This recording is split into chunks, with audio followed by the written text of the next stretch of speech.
हाँ तो बच्चों, पिछली अपनी जो दो क्लास हुई हैं वह संसद के गठन, राज्यसभा की रचना, राज्यसभा की शक्ति और कार्य पे हुए हैं। आज हम राज्यसभा का मूल्यांकन करेंगे। कई आधारों से राज्यसभा की आलोचना की जाती है। पहली रचना संबंधी आलोचना, दूसरी शक्ति संबंधी आलोचना। तो सबसे पहली बात यह है कि राज्यसभा की स्थिति प्रारंभ से ही विवाद का विषय रही है।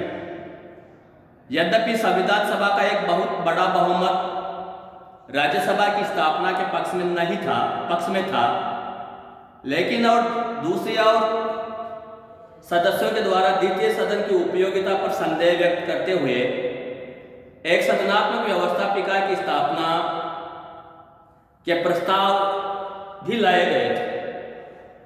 संविधान सभा के प्रमुख सदस्य डॉक्टर आम्बेडकर भी द्वितीय सदन के बहुत अधिक पक्ष में नहीं थे। संविधान लागू किए जाने के बाद भी अनेक बार इसकी आलोचना करते हुए इसे समाप्त करने की बात कही गई।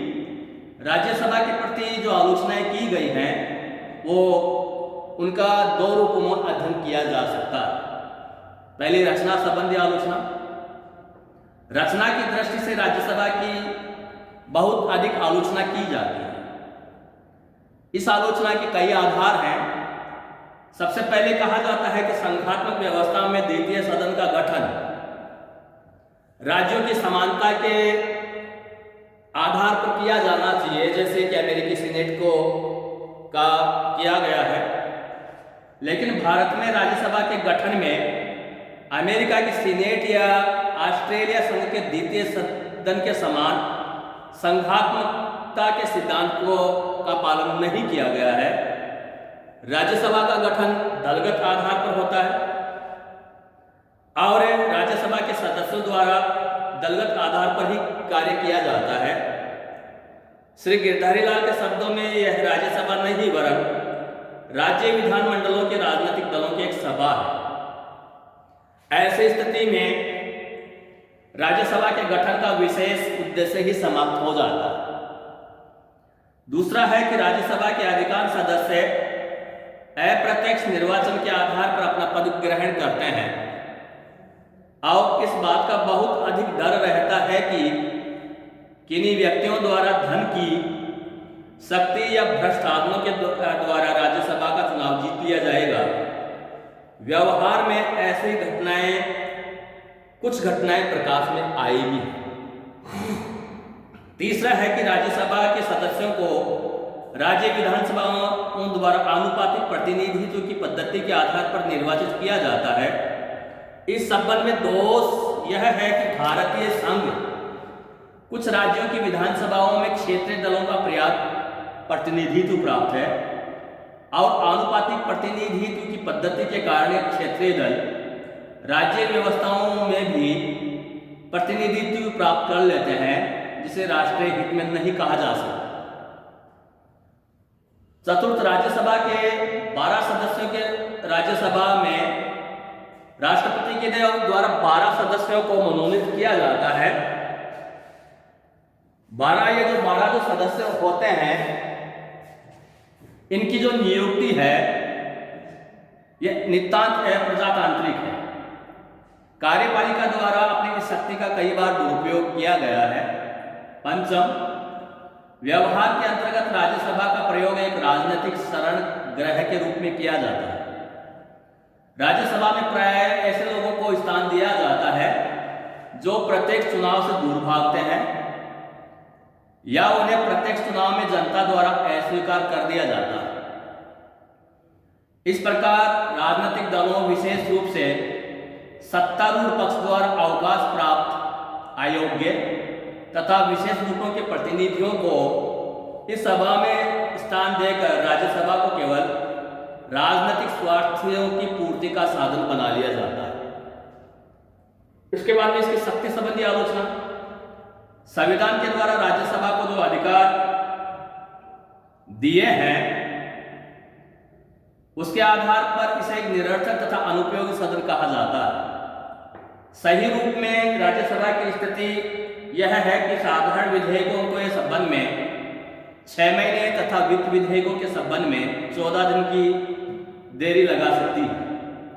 यह मंत्रिमंडल को नाम मात्र से भी प्रभावित करती है, क्योंकि इससे मंत्रिपरिषद को हटाने की या पदच्युत करने की शक्ति प्राप्त नहीं है।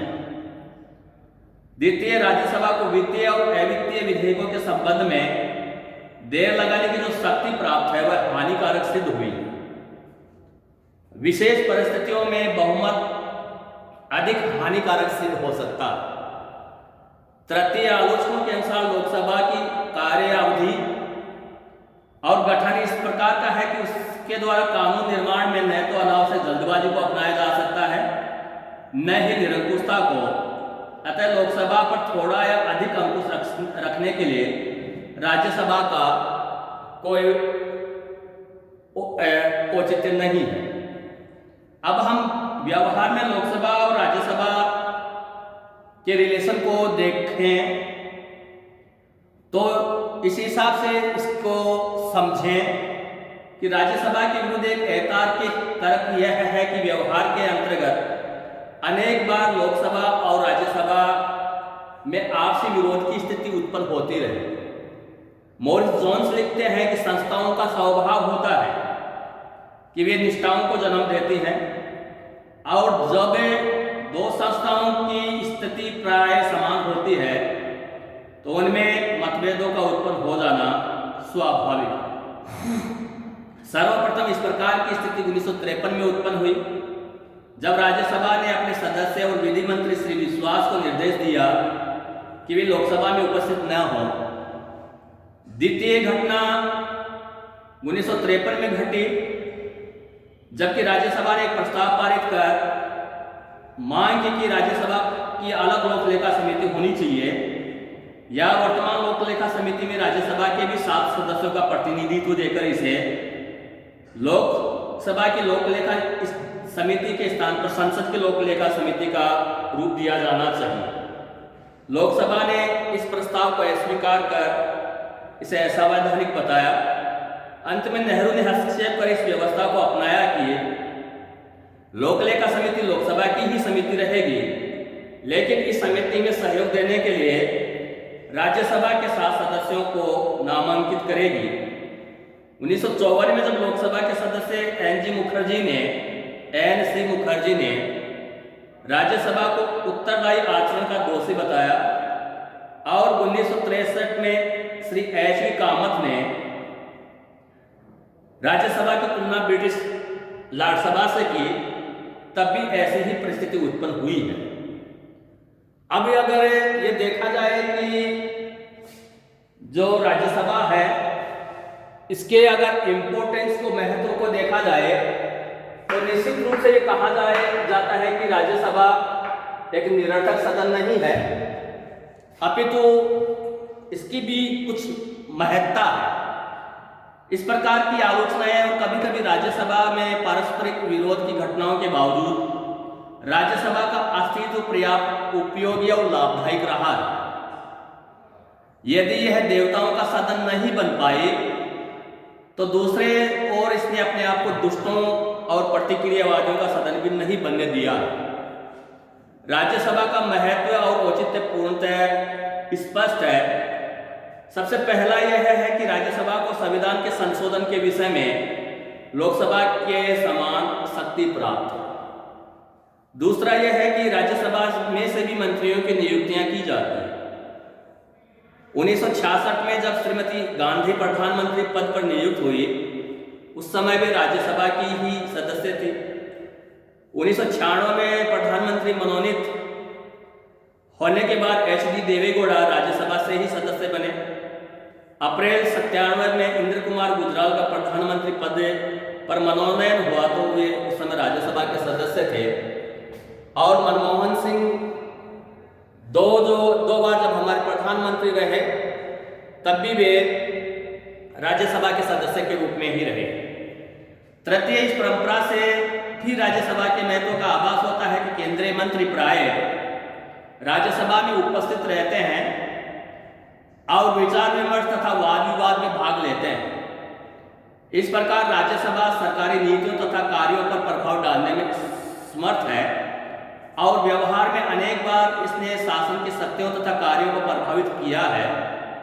राज्यसभा उन सभी कार्यों को करती है जो परंपरागत रूप में द्वितीय सदन के द्वारा किए जाते हैं और भारत जैसे विशाल और संघात्मक व्यवस्था वाले देश के लिए संघात्मक व्यवस्थापिका का द्वितीय सदन होना नितांत स्वाभाविक और आवश्यक है। सामान्यतः राज्यसभा का कार्यकरण सफल रहा है और इसके औचित्य पर भी कोई संदेह नहीं किया जाता है। इस संदर्भ में प्रोफेसर जितेंद्र रंजन ने लिखा है कि यह न तो अमेरिकी सीनेट की भांति अत्यधिक शक्तिशाली है और न ही राज्यसभा या फ्रांस के चतुर्थ गणतंत्र की गणतंत्रीय परिषद की भांति अत्यधिक निर्बल। जापानी व्यवस्था की तरह द्वितीय सदन की निषेधात्मक शक्ति को हमारे संविधान में स्वीकार नहीं किया गया है। इसे सिर्फ दोहराने की पर्याप्त शक्ति दी गई है, निषेध की नहीं। राज्यसभा न केवल रचना की दृष्टि से विश्व का सबसे अधिक श्रेष्ठ द्वितीय सदन है, वरन यह आधुनिक प्रजातंत्र के योग्य तथा द्वितीय सदन के उद्देश्यों की पूर्ति करने की दृष्टि से भी सर्वाधिक संतुलित द्वितीय सदन है। आवश्यकता इस बात पर है कि राज्यसभा के द्वारा अपने आप को लोकसभा का सहायक और सहयोगी समझा जाए, प्रतिद्वंदी नहीं। पंडित नेहरू ने 6 मई 1953 को राज्यसभा में बिल्कुल ठीक ही कहा था कि दोनों सदनों के द्वारा परस्पर सहयोग के आधार पर कार्य किया जाना चाहिए, क्योंकि इन दोनों में से कोई एक नहीं वरन दोनों एक साथ मिलकर ही भारत की संसद का निर्माण करते हैं और भारतीय संसद के रूप में जाने जाते हैं। तो बच्चों, ये थोड़ा राज्यसभा के बारे में थोड़ा इंट्रोडक्शन दिया गया है। इसका गठन कैसे होता है, संख्या कितनी है, इसकी शक्तियां क्या है, शक्तियों की आलोचना कैसे की जाती है और लोकसभा के साथ इसका अतीत में किस प्रकार का संबंध रहा है और इसका जो इम्पोर्टेंस है वो भी मैंने अभी बताया है। तो आज इतना ही। कल हम आपको जो लोकसभा है, लोकसभा के बारे में बताएंगे। लोकसभा का गठन कैसे होता है, लोकसभा के कितने सदस्य हैं, जो हमारे जो एमपी जो लोग होते हैं उनको क्या क्या फैसिलिटी दी जाती हैं, क्या क्या विशेषाधिकार दिए जाते हैं, ये कल हम आपको बताएंगे। आज इतना ही। धन्यवाद।